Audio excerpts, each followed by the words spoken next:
And I call the member for Chifley. Thanks, Deputy Speaker. It has been a long march towards this legislation. A number of years now have passed.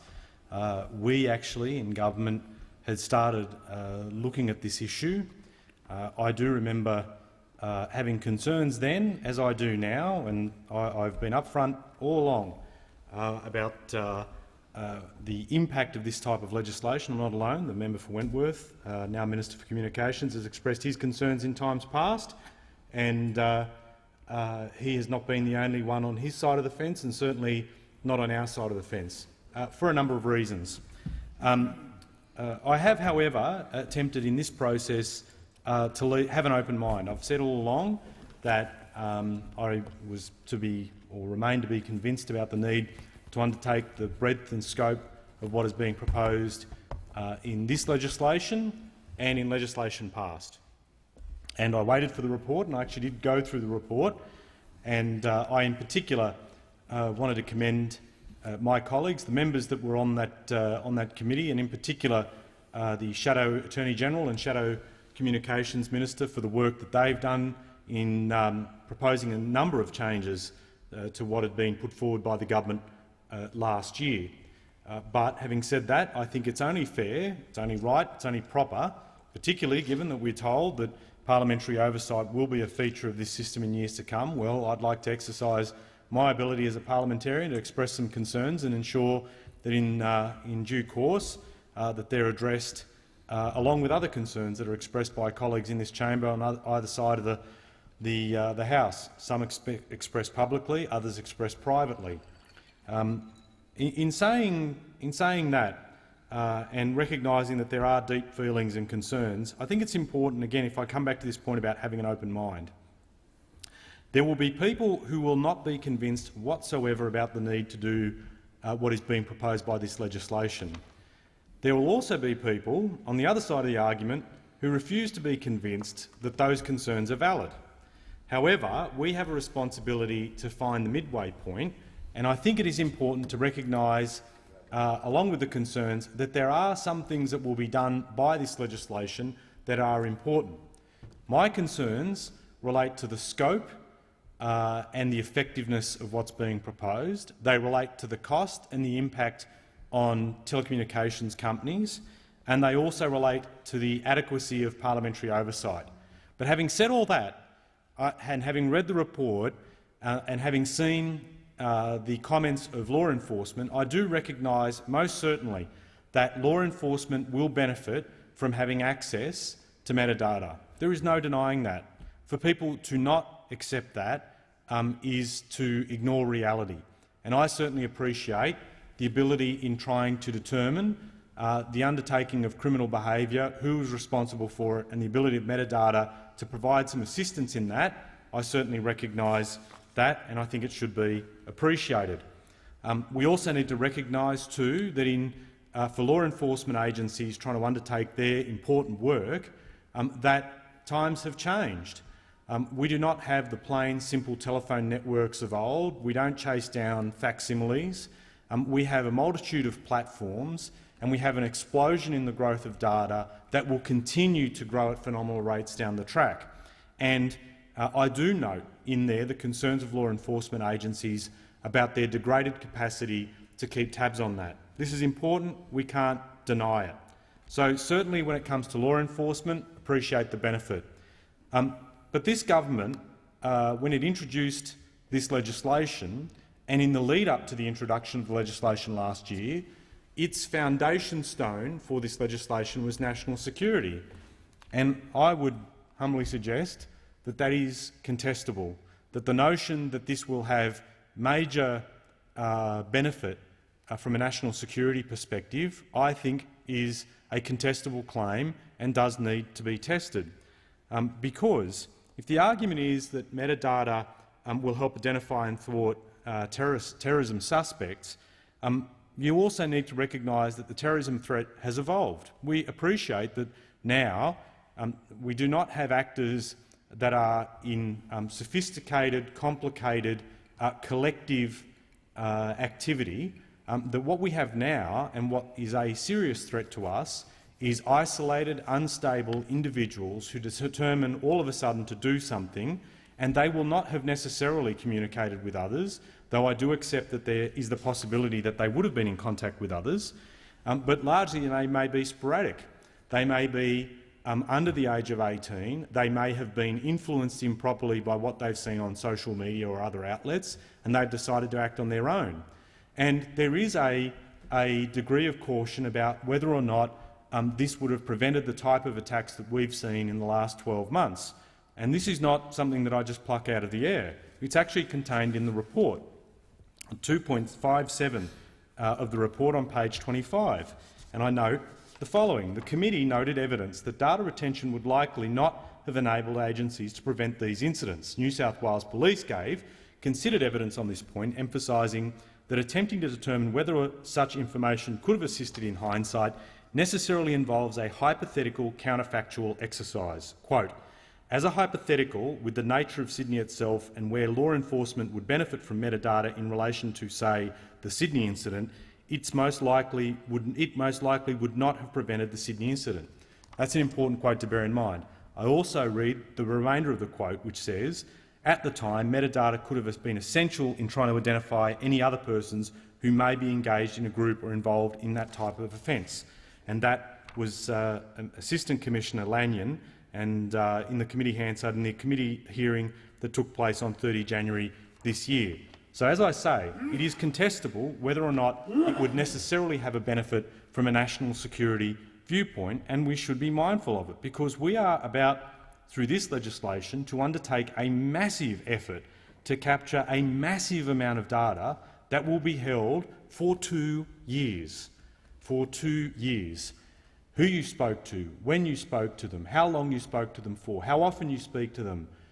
This type of information does not necessarily rely on the content alone. It can establish a profile based on these type of behaviours.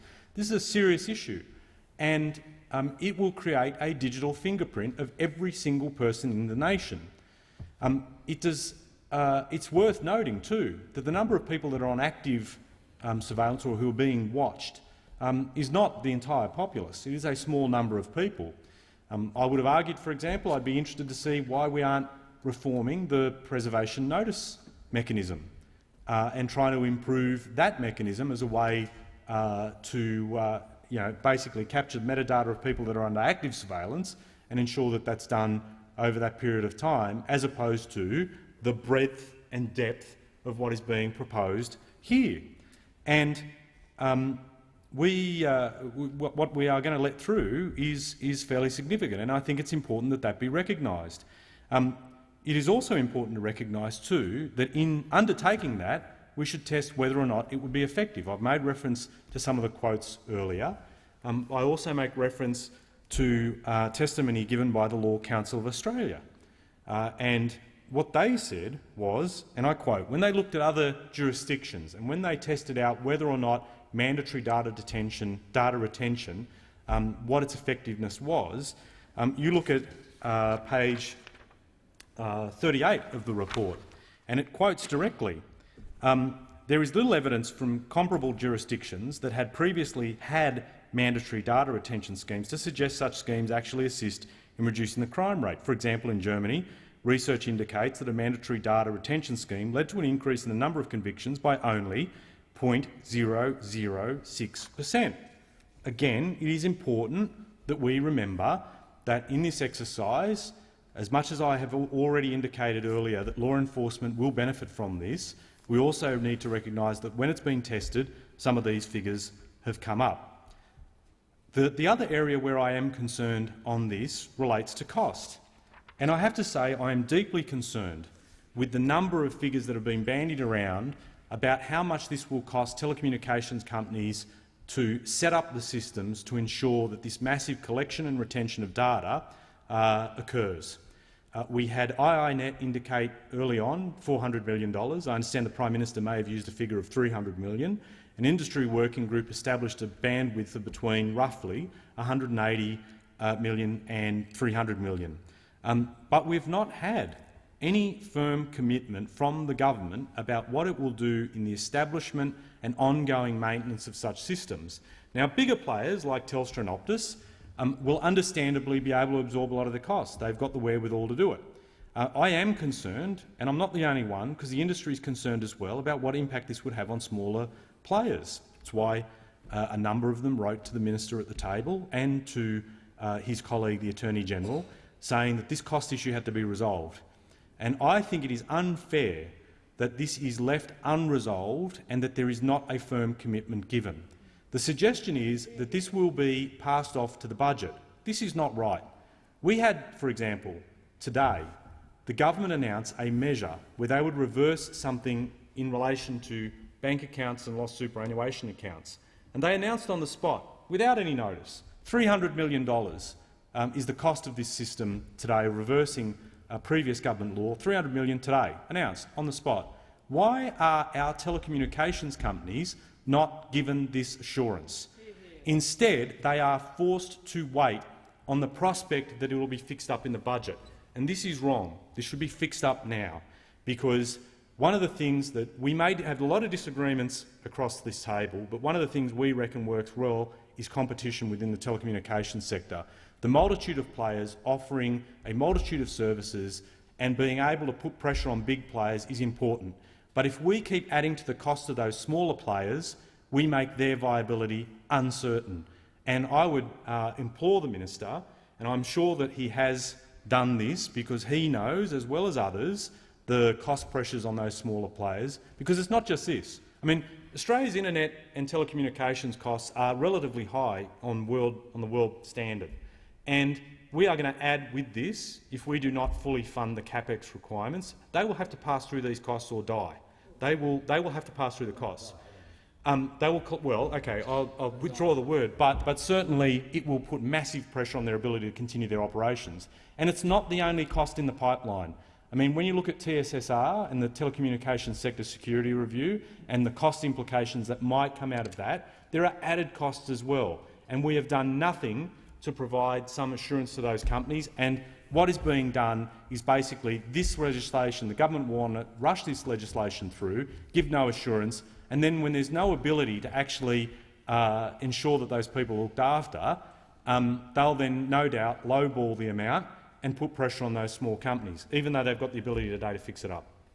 The other issue that I wanted to impact or impress upon people is on parliamentary oversight. For this to work, understanding that this is more likely than not to go through both houses of parliament, when it is set up, it is my fervent wish that when parliamentary oversight is exercised, and this takes nothing away from the calibre and the commitment and the determination of my colleagues in sitting on those committees in the future, I would hope that we would continue to test the assumptions that are put forward, because security agencies will, by their very nature, be very cautious and want to ensure the full breadth of measures available to them can be exercised.